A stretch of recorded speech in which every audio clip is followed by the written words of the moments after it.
আঙ্গুলে আঙ্গুল ছুঁয়ে শেখালে তুমি জীবনের পথ চলা।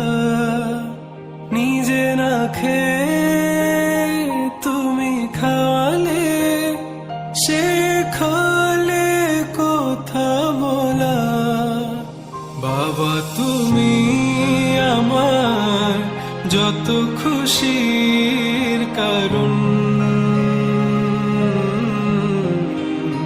বলো তোমার মতো করবে কে শাসন।